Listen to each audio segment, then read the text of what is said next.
Well, you know everything happens for a reason. Fred was an idealistic young man in his early 20s with an unwavering conservative Christian faith and tried hard to maintain an even-keeled mood in the face of adversity.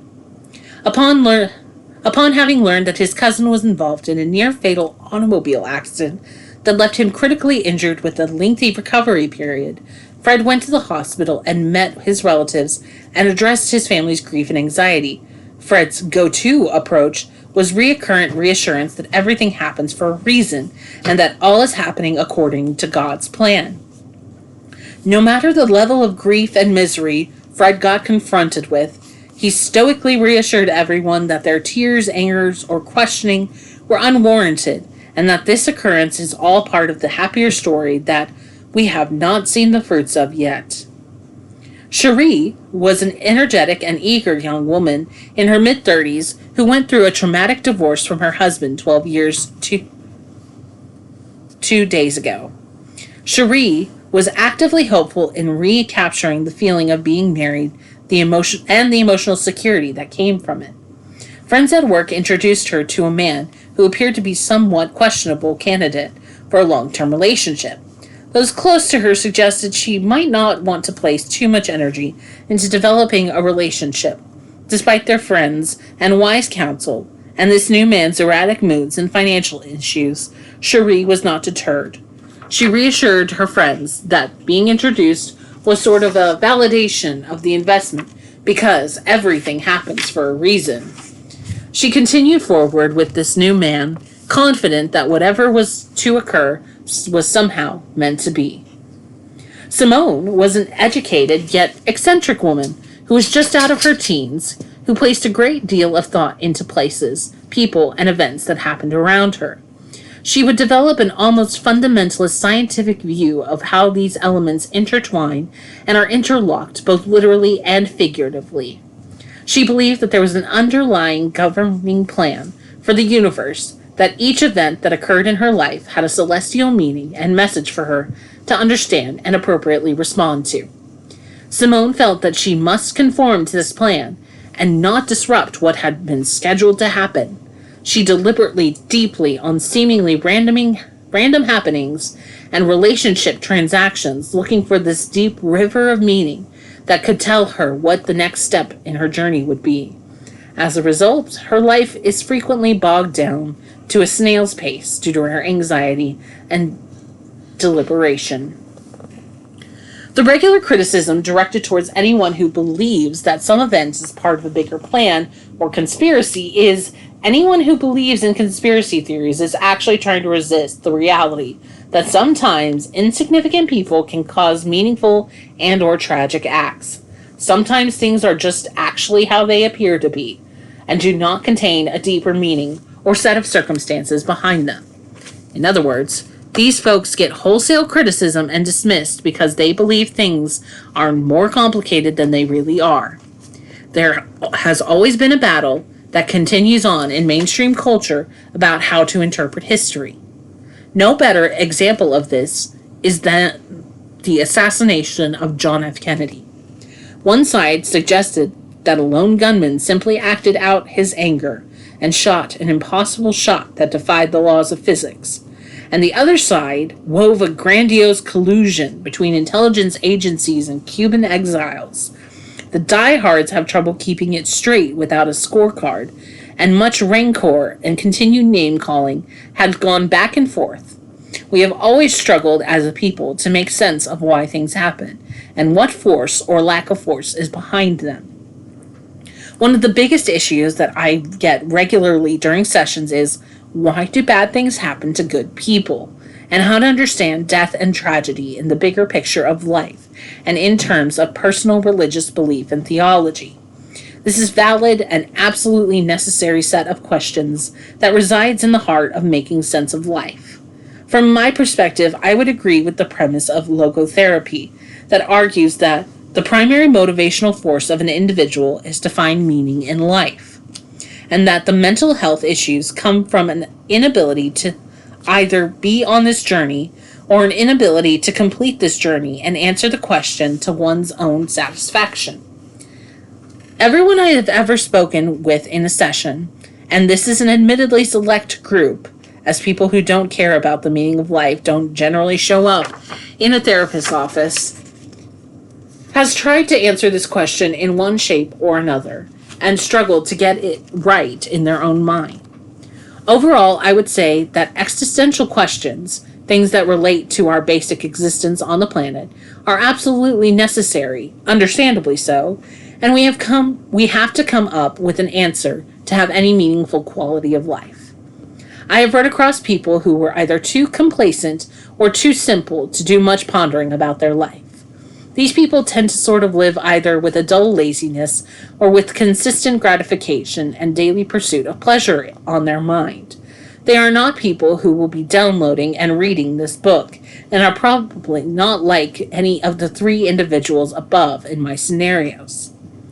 Let's take a look at what Fred, Cherie, and Simone were actually trying to say in these little vignettes about their view, the meaning of life. About how they view the meaning of life, and what their underlying assumptions and values actually are.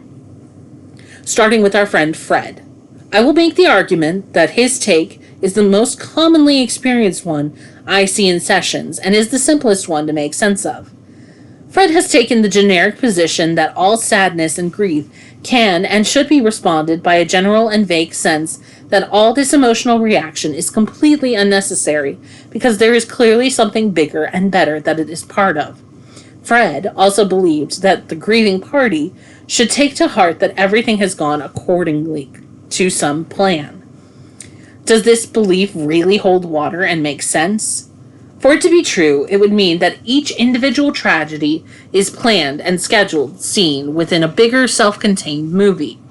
It would also mean that there would be a specific payoff to both the person who suffered and the person grieving that suffering.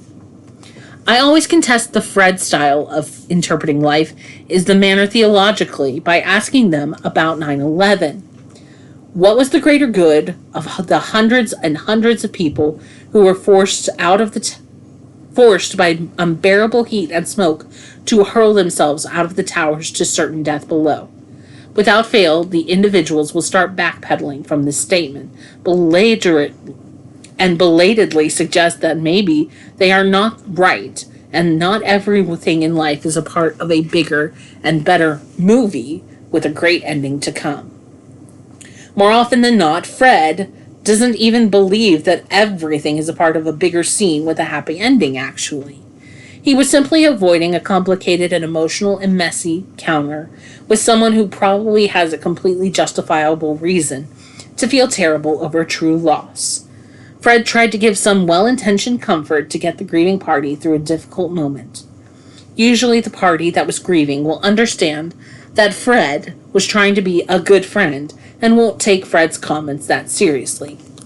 In the next example, we have Cherie trying to make sense of a dating relationship and determine exactly what her responsibility will be in making sure that she's making good decisions in the relationship and will continue in a healthy manner.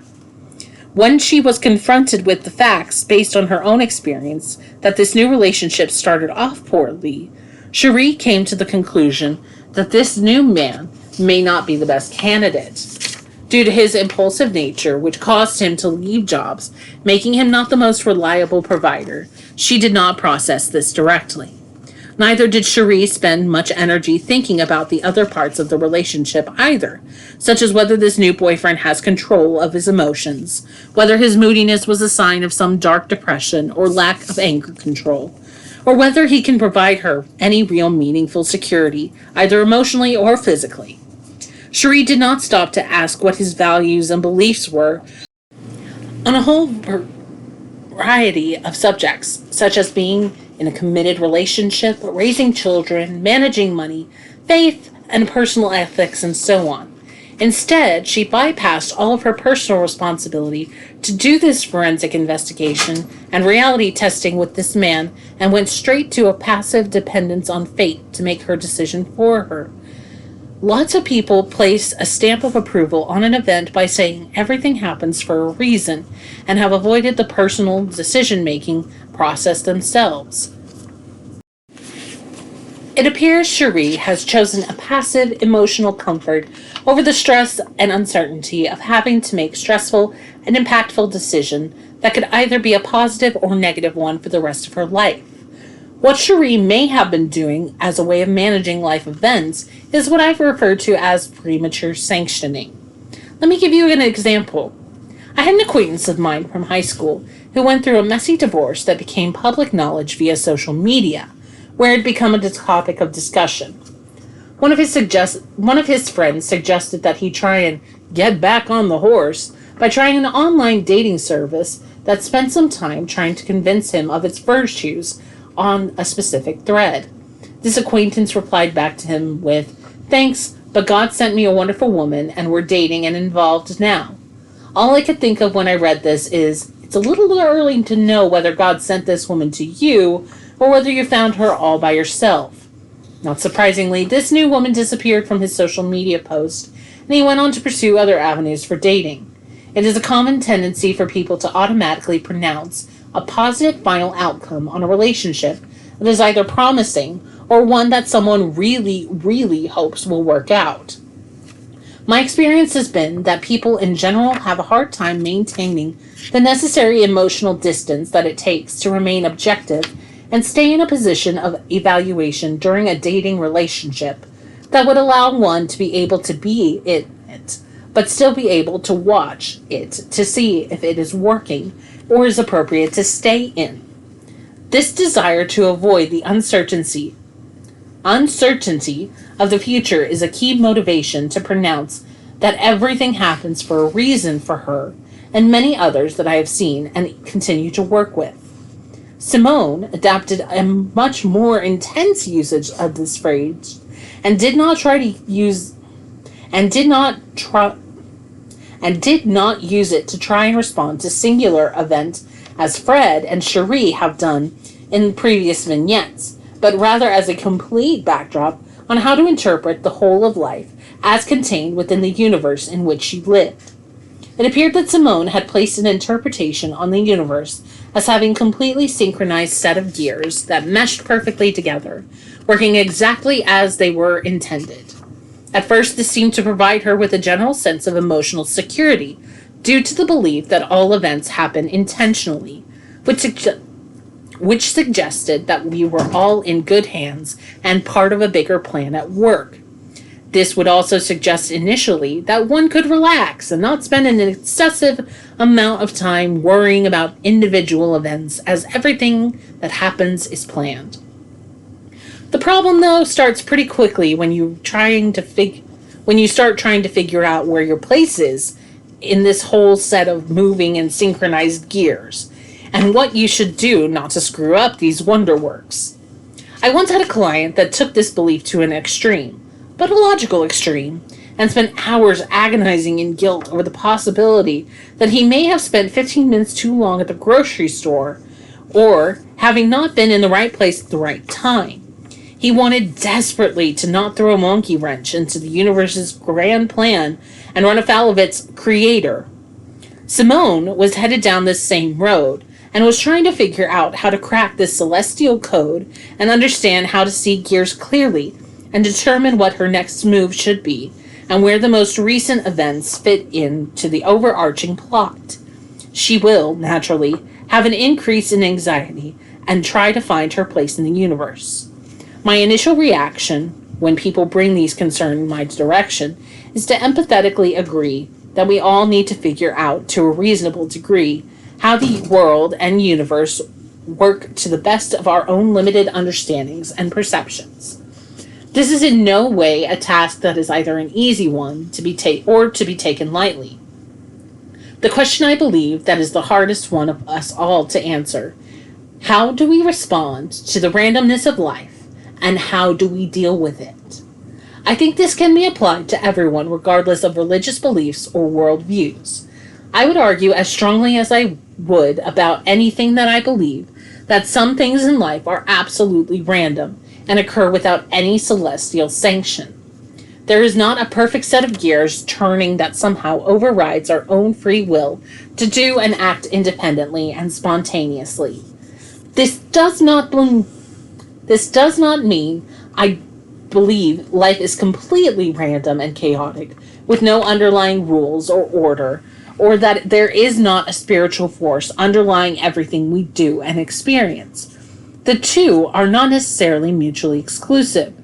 I believe I would be hard-pressed to lay out a schematic drawing of how the universe works in exact detail. I suspect you understand exactly what I mean here. It does appear that some things are completely random, and what we see and experience that other things seem to be part of a larger order and have some greater meaning. In this instance, however, Simone has overcomplicated her view in the world and struggled to find a giant spider web of security and control to somehow get into lockstep so that every move is the right move. One of the traits I look for in others that I think is a telltale sign of emotional health and emotional maturity is just how much uncertainty and ambiguity that someone can accept and live with. We would all like concrete answers to complicated questions, and we would all like the security of knowing why things happen when and where they do. I think that's a given. The reality is that there will always be things that occur in each of our lives that defy immediate explanation, that we are all faced with and the overwhelming realization that we are not completely in control of our destiny and probability, that no one else is moving us like a chess piece intentionally around the board either. It is a hard pill to swallow, and to consciously accept that going to the wrong convenience store at the wrong time could get you shot during a robbery, or that you might meet your spouse there, or that taking a few minutes longer than expected in the candy aisle might propel you out of or into a big car accident on County Road 12. Or that the person you are falling in love with might be the right person to marry or have children with, or a terrible choice that will leave you divorced and brokenhearted, or maybe is the right choice and ends up dying young with a fatal illness. There is a level of uncertainty in life that we all have to make sense of, and preferably work through, to the point of being able to make assertive and well-educated decisions, and not to be overcome by what we don't know and don't have control over. Even worse, there is a second reality that when we do make decisions, there is no guarantee that they're the right ones or will work out well. So it's fair to say that someone that is being clear-headed and honest with themselves will have the painful awareness that decisions we make do have drastic implications for the rest of our lives and the lives of those around us. That's a big thing to wrestle with and subdue too.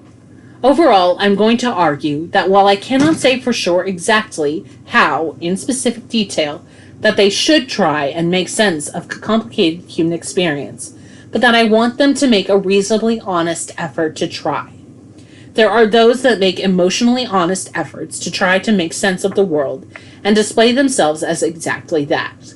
And then there are those who make emotionally dishonest efforts to make sense of the world that are intended to cheat the process and avoid deep thoughts and existential wrestling. My argument to the belief statement that everything happens for a reason is that this could only be completely true if we were robotic players in a scripted existence where we individually had no freedom of choice nor ability to exert our own will. I would also argue that every single one of us is charged with making an honest attempt to make some sense of the reality that both good and evil exist simultaneously on our planet, and that sometimes things happen, both as a result of their intermingling and sometimes from just physical nature itself, that are beyond reasonable explanation and our control. My belief is that the more control we accept not having, the more emotional strength and resilience we will develop, and the better our inner lives become. I realize that some will try to and use a cognitive belief shortcut, like everything happens for a reason, to try to find inner peace and respite from life's struggles to truly grasp the gravity of life. But there is no guarantee that where and how you find this peace is really truthful and helpful in the long run.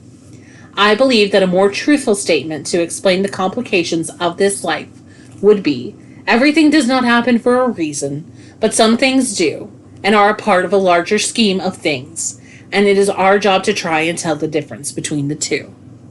Simone, Fred, and Cherie all mysteriously start getting their morning coffee, at Starbucks off Bellevue Parkway around the same time on Monday morning. Eventually, somehow and some way, they develop a conversational relationship that leads them to get to know each other. They also start having weekly round table discussions over their mocha lattes. I'm reaching here, I know. Fred starts reconsidering his way of managing the awareness that bad things happen to people around him, and that these things cause them to feel pain and grief, and that he has been avoiding empathizing with their experience. He begins to become better at reflecting these painful moments and living in them, rather than avoiding them with superficial platitudes. Cherie began discussing her relationship problems and pulls back the responsibility she was trying to push away to make her own life better, and she has indeed some control over what her intermediate future looks like, and by her own choices and decisions. She decided to pull the brakes on a negative dating experience, despite really wanting to be in a committed relationship, and accepts that not everyone wants her in there. And that not everyone that wants her is sent there by the powers that be. Cherie became more selective about future dates. Simone started relaxing her anxious desire to know where every block fits into the cosmic plan, and began to see life in less specific and more general outcome-based themes.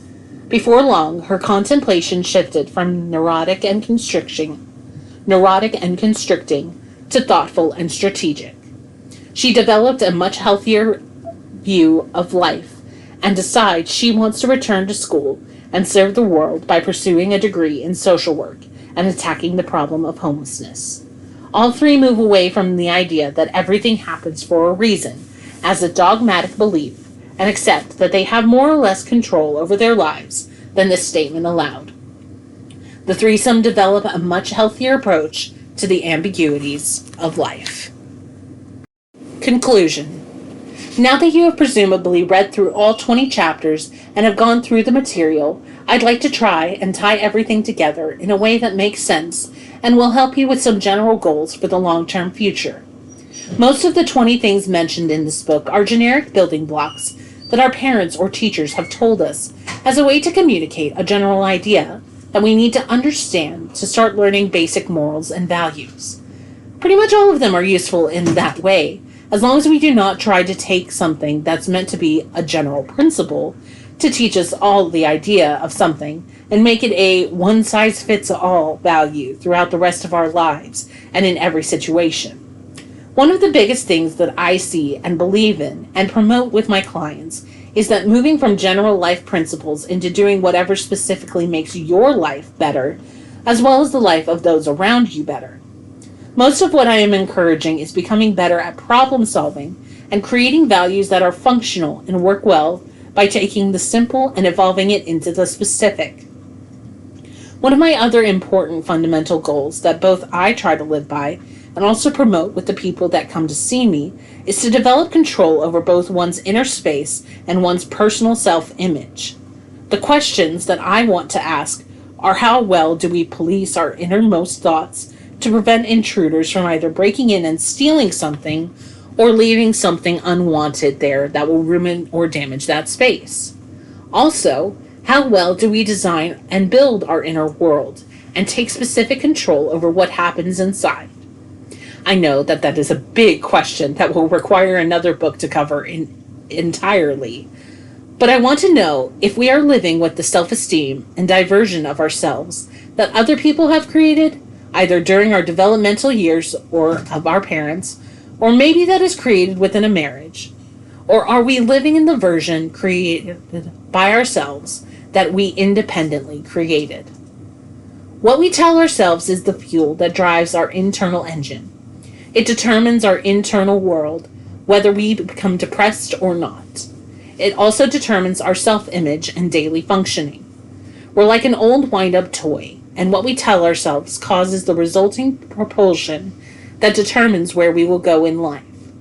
These moments of self-talk determine how successful and how happy or content our inner world is, and how we are as a whole. I never expected that anyone who read this book would find that all 20 of my examples apply specifically and powerfully to them. What I did expect is that some of these would ring a bell, and it would cause you to make your own chiropractic adjustments on yourself and change some distorted values for the betterment of your own emotional well-being. What I'm shooting for in this book is to call out the most common sort of sloganistic cognitive distortions that some people tell themselves that causes anxiety and depression. Any one of these 20 can be enough of a malignant virus to destroy your life and ground you into a lifelong pit of depression and despair. Hopefully you found some of what I wrote helpful in filling some of those pits so that you can have a healthier and happier rest of your life. Sincerely, Mark Underwood, M.A., L.M., F.T., Daphne, Alabama.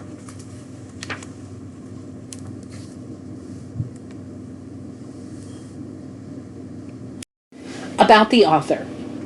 Mark Underwood, M.A., L.M., F.T., is a practicing psychotherapist and licensed marriage and family therapist who works at Crossway Counseling Center in Daphne, Alabama. He is a cognitive behavioral therapist who works specifically with individuals with clinical depression and anxiety. Mark lives with his wife, Amber, and their daughter in Lillian, Alabama.